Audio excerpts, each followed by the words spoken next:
Time travel is usually a rather confusing part of many sci-fi stories, and Dragon Ball's approach to the concept is no exception. But here, I'm going to try and explain it. Regarding this, we're going to primarily stick to how timelines work within both the original manga and how they're depicted in Super. So I won't be covering anything regarding the anime-exclusive time room from the original anime, and anything from Dragon Ball Heroes and Xenoverse, because that's a whole other can of worms. So, as per the original manga, we're first introduced to the concept of time travel during the introduction of Future Trunks in chapter 331 of the original manga. As we clearly have it explained, there are two timelines, Trunks' timeline and the present timeline. And Trunks' later return to the present makes it clear that Dragon Ball time travel works off the logic that going back in time doesn't actually change your future, but rather you merely create a new separate future affected by whatever actions you made in that timeline when you went back into it. Which, at that point, was simple enough. Then comes the introduction of Cell, whose introduction kind of complicates things. We find out that he too was from an alternate future and that he had killed Future Trunks in his own timeline and stole his time machine in order to go back in time to do the destruction of his own 17 and 18 by Trunks' hands. Now, at first glance, it may not make sense as to how Cell and Trunks could both travel back to the same timeline. As we mentioned before, that changing the past doesn't affect the future, not helped by how when Cell explains where his components were from, images of King Cold and Frieza appear from when Trunks killed them, and right after he mentions they could have taken cells from Trunks too, but they didn't, giving off an impression that those events happened in Cell's timeline with Trunks killing them, which wouldn't make any sense. But here,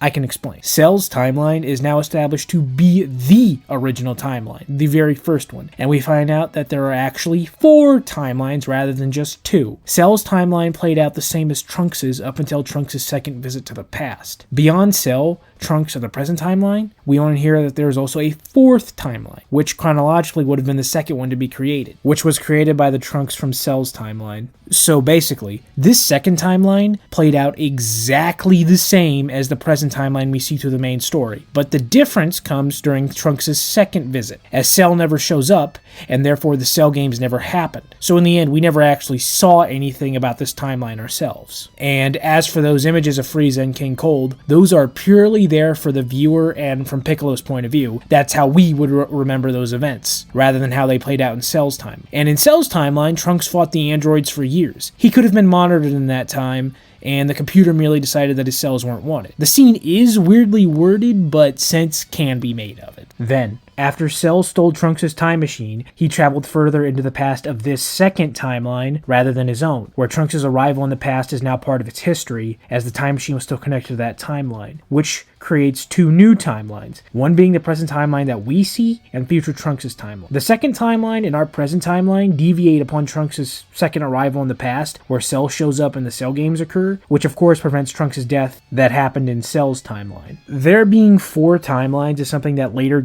on gets confirmed in Super, where we learn about the time rings, with there being confirmed to be 5 separate timelines, with the 4 timelines I had mentioned being shown with each having a time ring to represent them, with us also learning of a 5th timeline that was created by Universe 12 in the past, which now means Cell's timeline was actually the second to be created. The unseen is 3rd, the present is 4th, and Trunks' is 5th. And now we can go on to discuss the time rings and what the Black Arc added. There are shown to be 2 types of time ring. The silver ring that represents the timeline that you are currently in, where the green ones represent alternate timelines and help keep track of how many changes in history have been made. And then we're shown the abilities that the time rings grant their wearer as we see them allow travel into the future, though the past is something that is mentioned it wasn't created for. Though that also is a difference between the anime and manga. Within the anime, we're shown the time ring creating a portal that transports Goku Black into the present after Trunks had arrived to seek the aid of the Z Fighters, though, as we're shown, this allowing Black to travel into the past was temporary, as the ring detected a rift in time, and that was now closing. The likely purpose of this was for any Supreme Kai wearing it to find and track down any beings using time travel, hence its detection of the rift in time that Trunks' time machine had created. But this isn't the only thing, as we're then shown a time paradox is created by Black's arrival into the past. His coming back in time is what actually caused Beerus and Whis to suspect Zamasu, and of course then leads Goku to challenging Zamasu and Zamasu stealing Goku's body. And we know for a fact this happened to Black, as he directly cites this loss at Goku's hands as being one of the reasons he stole Goku's body. So what happened was that after Zamasu killed Gowasu, he took the time ring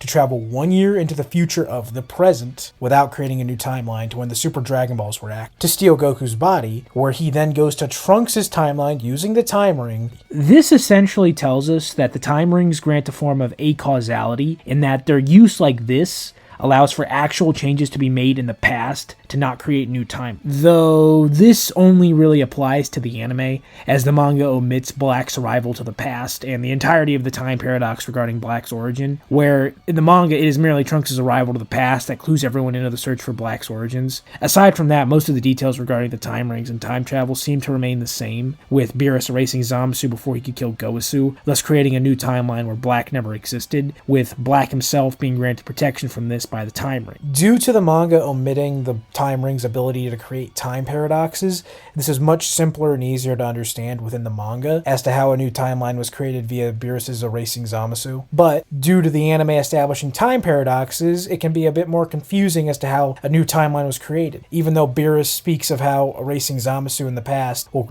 erase Black in the future without creating a new timeline, and Black's own time ring. We can likely attribute this to Black's wearing of the time ring, combined with Beerus' Akai and lack of a time ring, and so these factors all canceled each other out, and a new timeline was created to correct this issue. Though, again, that only applies to the anime version of the arc. And now, this is just a theory that I had come up with myself, so don't take it as 100% fact or definitive as to how the time loop breaks at the end of the arc. What if in Black's timeline, his arrival to the present never happened? We know for a fact that there is some form of automation regarding the time rings, as they're not created by the Supreme Kai, but rather space-time itself, meaning there is a system at play here beyond the gods themselves, which is space-time. And we know the ring can detect things about its user and surroundings, as we see when it brought Black to the present and back to the future against his will. Black only got as strong as he did after his fight with Goku in the present, and while the initial investigation of the time rings and Goku's sparring with Zamasu would happen the same way as we saw it, their subsequent encounters would play out much differently, due to Black being much stronger and all the fights in the future were happening completely differently. Perhaps in Black's timeline, Goku and Vegeta were able to pretty easily defeat Black due to him being much weaker and not wasting time with destroying him. But because of Black being so much stronger, Beerus intervenes in our timeline and Zamasu gets erased, which breaks the time loop completely. But like I said, that's a theory, so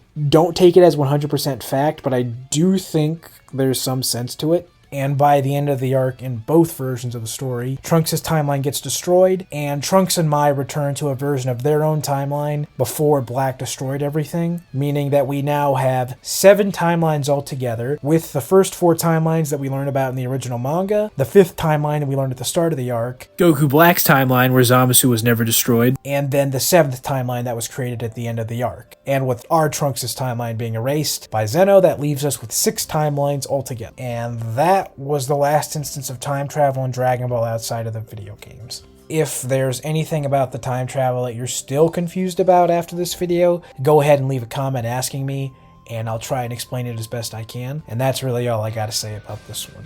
And now, if you liked what I had to say here, please do me a favor by liking, sharing, commenting, subscribing, and following me on Twitter, Instagram, and TikTok. I've got more videos coming out soon. Thank you, and have a nice day.